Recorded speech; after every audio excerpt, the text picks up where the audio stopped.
हम हैं voice of Firozabad.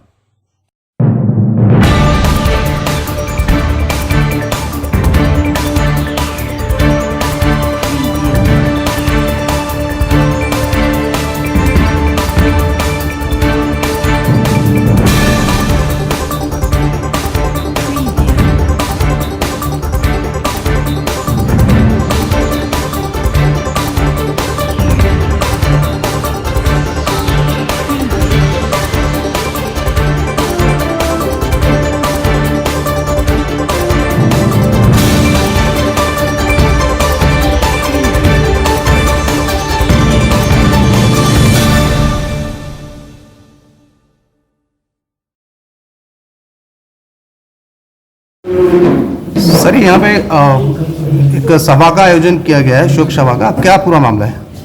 जी, हमारे एसोसिएशन के एक कद्दावर साथी श्री प्रशांत तिवारी जी, जिनका देहावसान हो गया है और उसका मुख्य कारण जो इस समय स्कूल संचालित नहीं हो पा रहे हैं, सरकार के द्वारा नहीं खोले जा रहे हैं। निश्चित है मेरे दो अहम साथी, एक सुनील जी और एक प्रशांत तिवारी जी, जो हम लोगों ने खो दिए हैं। इसी संबंध में आज किड्स कॉर्नर स्कूल प्रांगण में एक शोक सभा का आयोजन किया गया था। उसमें करीब 30-40 स्कूल के प्रबंधक, संचालक, मैनेजर लोग उपस्थित हुए। उन्हें शोक श्रद्धांजलि अर्पित की गई तथा 2 मिनट का मौन धारण कर श्रद्धा सुमन अर्पित किए गए तथा परिवार के लिए धैर्य धारण करने की ईश्वर से गुहार की गई। धन्यवाद। स्कूल एसोसिएशन के तहत यहाँ पे शोक सभा जो आयोजित की गई है, अगर क्या कारण रहा जो 2 स्कूल संचालक लगभग 1 माह के अंदर ही उन्होंने अपने प्राण त्याग दिए? मैं आपको बताना चाहूँगा कि पिछले लगभग 9 से 10 महीने एक भयंकर राजनीति हो रही है शिक्षा के ऊपर। गवर्नमेंट सर्वे करवा रही है बिना ये देखे कि शिक्षा की महत्वता कितनी है। 50 जगह सर्वे में पेरेंट्स वर्जन दे रहे हैं कि हम बच्चों को नहीं भेजेंगे। आज वास्तविक स्थिति ये है कि उत्तर प्रदेश की रिकवरी रेट काफ़ी प्रदेशों से बहुत बेटर है। जब बिहार ने ऑलरेडी ये डिक्लेयर कर दिया कि जनवरी में उनकी फर्स्ट से लेके 12th तक की सभी कक्षाएं खोल दी जाएंगी, लेकिन यूपी के स्कूलों के ऊपर अभी भी अंकुश है। अभिभावक फर्स्ट से लेके 8th क्लास के, प्लेवे से लेके 8th क्लास के अभिभावक ये मान बैठे हैं कि वो ये सेशन उनका निल जाएगा, बिना ये सोचे कि उनके बच्चों पे क्या प्रभाव पड़ेगा। कई अभिभावक ये भी कह देते हैं कि ये साल तो हम ऐसे ही निकाल देंगे, इस साल को तो हम काउंट ही नहीं कर रहे, अगले साल पढ़ाएंगे बच्चों को। शिक्षा की महत्वता ना पेरेंट्स समझ रहे हैं, ना सरकार समझ रही है, और इसमें सबसे ज़्यादा लटक रहे हैं जितने भी शिक्षक हैं और संचालक हैं। इतने दिनों से आर्थिक भार अपने ऊपर लिए हुए अभिभावक प्लेवे टू 8th बिल्कुल भी फीस नहीं दे रहे, ये मान के कि जब बच्चा स्कूल नहीं जा रहा तो काहे बात की फीस। उधर सरकार ने इतनी बंदिशें लगा दी, और यहाँ इस जिले के अंदर तो इससे पहले हमको नोटिस भी दे दिया गया था DIOS मैडम द्वारा कि आप अभिभावकों से फीस नहीं लेंगे। अब 10 महीने बाद किस चीज का अभाव है आप उठा के देखें कि पिछले साल से बेटर इस साल शादियां हुई, इस साल खर्चे दिवाली पे जहां देखे सभी लोगों ने बहुत ज्यादा खर्चे किए, तो क्या पैसा रोटेशन में नहीं आया? उसके बाद भी ये सरकार का अभी भी स्कूलों को ना खोलना कुछ संचालकों को अंदर तक इतना द्रवित कर दिया कि उन्होंने अपने परिवार का त्याग करके वो भगवान को प्यारे हो गए। आप सोचिए कितना ज्यादा वेदना वो अपने अंदर लिए होंगे कि उनके प्राण चले गए।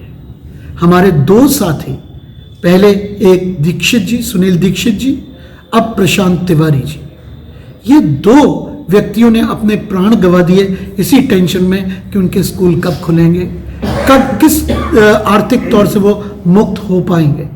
लेकिन सरकार बिल्कुल नहीं सुन रही।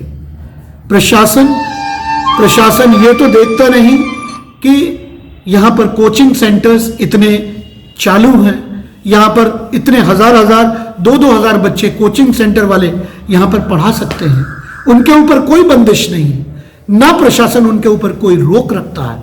लेकिन विद्यालयों के अंदर संक्रमण का सबसे बड़ा पौधा मान के सरकार भी और प्रशासन भी चलता है।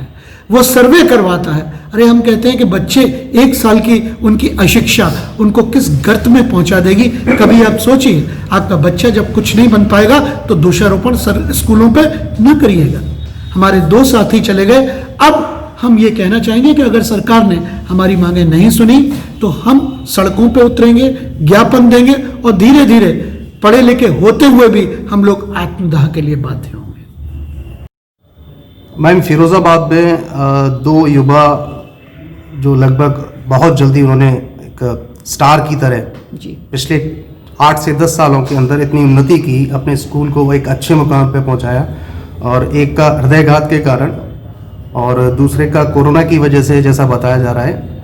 तो मैम, क्या पूरा मामला है? क्यों ऐसा एक एक करके लोग अपने प्राण त्याग रहे हैं?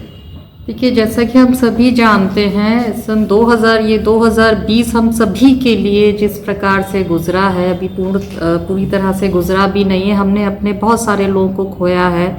स्कूलों को लेके जिस प्रकार का माहौल बना हुआ है, शासन या प्रशासन की कोई भी नीति वहाँ पे हम लोग को ये नहीं बताया जा रहा है कि हम लोग को किस प्रकार से क्या करना और नहीं करना। और मार्च से स्कूल पूर्णतः बंद हैं और ऐसे में जो स्कूल हैं वो कैसे सरवाइव करें, उनका स्टाफ है, उनके ऊपर भी बहुत सारी जिम्मेदारियां होती हैं, बहुत लोड होता है। और उन्हीं के चलते हमारे बीच से हमारे 2 साथी जो 1 महीने के अंदर इस दुनिया को छोड़ के जा चुके हैं। आज यहाँ जो मीटिंग हुई है, आज उस मीटिंग में हम लोगों ने उन्हें एक बार फिर से याद किया और हम सभी जितने भी लोग यहाँ हैं, उस कमी को पूरा नहीं किया जा सकता। लेकिन हमारा सरकार से और जितने भी लोग हैं, आप सभी से ये अनुरोध है, कृपया जो हमारे प्राइवेट स्कूल हैं उनकी तरफ आप थोड़ा सा ध्यान दें, ताकि आने वाले समय में फिर कोई ऐसी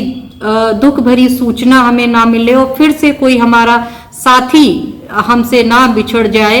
आप सभी से, सरकार से मेरा और शासन प्रशासन, आप सभी लोगों से मेरा अनुरोध है, कृपया प्राइवेट स्कूल को खोलने के बारे में जितना जल्द से जल्द हो सके कुछ उचित निर्णय लिया जाए।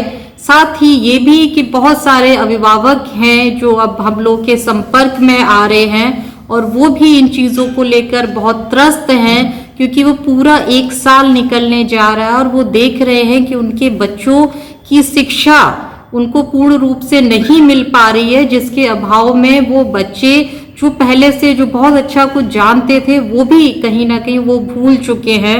इसलिए एक हमारी पूरी एसोसिएशन का प्रयास है कि किसी भी प्रकार से हमारे जो स्कूल्स हैं वो खोले जा सके और सरकार जल्द से जल्द उस पर अपना कोई निर्णय ले।